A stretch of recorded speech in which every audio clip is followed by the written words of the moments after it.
Hey guys, it's Amber. So today we're going to be doing an update on my no-buy and talk about why I changed my mind about Norvina. So, if you guys follow me on Instagram, which my Instagram is ambersbeauty_, I posted the Norvina palette when it first came out and I was like, I will not buy, I will not buy, I will not buy. Because with everyone else, I'm thinking, oh my goodness, mind blown, purple, ABH, I can't believe it. I feel like this was probably one of the most anticipated releases, but we didn't even know it was going to release. Like, the subculture thing kind of got leaked, and like when this dropped, it was just like, whoa, like everyone was just freaking out about it. Purples are hard to do. Everyone loves purples, not everyone, but a lot of people like purples. It was different from the reds and the oranges that we've been seeing a lot of. It was different than subculture with the greens and the yellows. I love that they went a whole new direction, and I was just like, oh my goodness, I just announced my no-buy and now the Norvina palette drops. What am I going to do? I was just like, can someone buy this for my birthday, please? But since then, I changed my mind. And I didn't change my mind about my no-buy. I changed my mind about wanting the Norvina palette, and I'll tell you why. I know a lot of people speculated that it looked like the Huda Beauty. This is the dupe for it, but they were saying, oh, it's like Huda Beauty. And I'm like, yeah.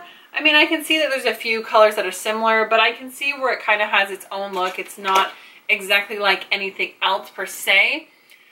But when I saw the swatches and I started seeing the reviews, I was starting to be a little underwhelmed and feeling like there was really only like a couple of shades that really stood out to me. So I need your guys' help. There's someone who has been rearranging pictures of palettes and they keep getting reposted, and unfortunately the one I saw does not have their name. So if you know who this person is, please leave it down below so I can give them credit for it. But this is the picture. So basically what they've done in this picture is they have rearranged the Norvina palette. So when it starts out, it typically has a whole row of shimmers. You have Dreamer, which is a light gold, Summer, which is a darker gold, Wild Child, which is the pink sparkly, Rose Gold, which is self-explanatory, Celestial, which is like the main color in the palette, that really shimmery light purple. Then you have Dazzling, which is kind of a goldy toned, but I think it has a little bit of coolness. And then we have Drama, which is the dark sparkly. Then you have a light matte, which is Important Days. Then you have a very weird color called Soul, which is kind of a periwinkle. Then you have light brown, Love, which is a light pink, a little darker brown called Volatile. Then you have kind of their classic like mustardy brown, and then a darker burgundy. And when you see it, you totally get that pop effect. You see that color Celestial and you're just like, I need this palette. So then you look at the rearranged version, and you just really look at it and you think, wow. The only thing that's really, really different about this, other than, I mean, I've got Modern Renaissance, I don't have Soft Glam. But in Modern Renaissance, I do have this deeper kind of berry color here. I've got this kind of like purpley shade here.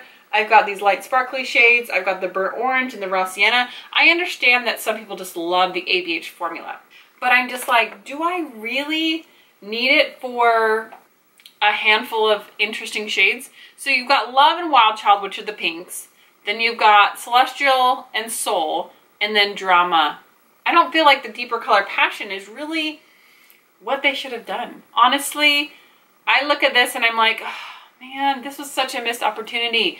And I'm not saying this palette is bad. I've not tried this palette. This is what she wanted to have in the palette. She has her own creative freedom. These are her colors.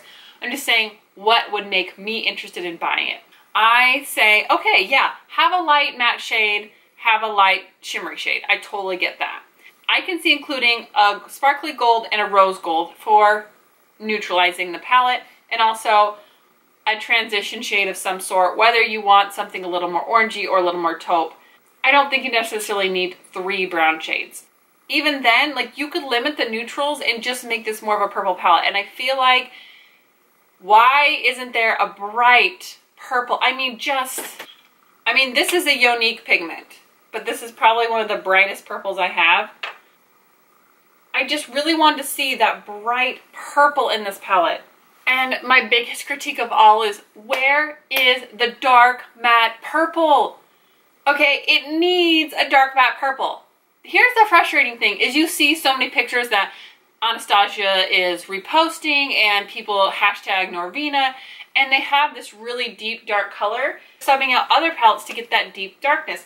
Yes, Drama has the darkness, but it's shimmery, and for someone like me with hooded eyes, I just wish there was a dark purple matte. I want a brighter purple and I want a dark purple. To me, that periwinkly blue purple, I think it's interesting as a color in the palette, but as the only matte light purple shade, I just think, why? Why was that your one choice? Why would you choose that out of all the options? Now, I love this palette, which is the Athena Bad Habit palette. I love the shade right here. I would have loved to have seen, no, this isn't a dupe, but I would have loved to have seen a shade more like this. This is definitely a little bit warmer. This is cooler. I felt like you definitely could have played up the warm and cool tone purples and given more of a deep dark purple. And although I really like those shimmery shades, I mean, I've gotten my look today, which is kind of Norvina inspired. I dabbled in some other palettes. I took this really pretty epic color, which I've used this in a tutorial before, which has that duochrome purple effect. I made this look without using the Norvina palette, and I think it's pretty, it's purple. My whole makeup look is kind of inspired by Norvina. And I think it's frustrating when they show makeup looks that say hashtag Norvina and they're using other palettes to darken it out. Or I've even seen people using the ABH liquid lipsticks, the purple ones, to put in the crease. And I'm like, I shouldn't have to buy a palette and then use a liquid lipstick to darken it. I mean, I understand there's like companion palettes and all-inclusive palettes, but I'm like, if I'm gonna dip into other palettes, why don't I just use the ones I have? Like, I really feel like if you have Soft Glam or Modern Renaissance, you have those same shades from Anastasia. Now, if you don't, this would be a great choice. Out of the people who love makeup, so many of us already have at least one palette that we could get those shades from. And then I just think, why would I spend that much money on two kind of purple shades? And a lot of people said those shades are harder to work with and they're more crumbly. I think they're probably a little bit reminiscent of the texture of these shadows. So honestly, I changed my mind. I don't really want it. I would like to recreate a look. So if you guys would like to see me do that for like trying YouTuber makeup looks, I kind of want to take a Norvina look and see if I can make it with the shadows that I have. But I don't know. It just seemed like when I saw it broken down like that and swatched out, I was underwhelmed. I just wasn't as impressed as I thought that I was going to be. And when I'm spending that kind of money on something, I want to love it all. I want to be able to create an amazing look. So I'm disappointed and I'm not going to buy it. So that was probably the only thing that has tempted me this past month about my no buy, that I was like, oh, I want to buy it. But it's like, once I took a step back, looked at it, waited for the reviews, looked at the colors for what they really were and not get swept up in the hype. I mean, honestly, even Naked 3 has some of those like taupey, purpley shades that I could dive into as well and create a purpley, pinky look. And nobody talks about that anymore. It's like, psh. I mean, if I took the Athena and Naked 3 and Modern Renaissance, I probably could get something pretty dang close. So other than that, I have not seen really any new makeup releases. I've been saving them on my phone for a new anti-haul. Whenever I see something coming out, I just hit that little save button on Instagram so I can scroll through and be like, oh, look at all the new things coming out. Honestly, I haven't seen anything that's like so amazing that I'm like, I have to have this. Anyway, that's where I'm standing. That's what I'm sticking to. I hope you guys enjoyed this video, and I'll see you guys next time.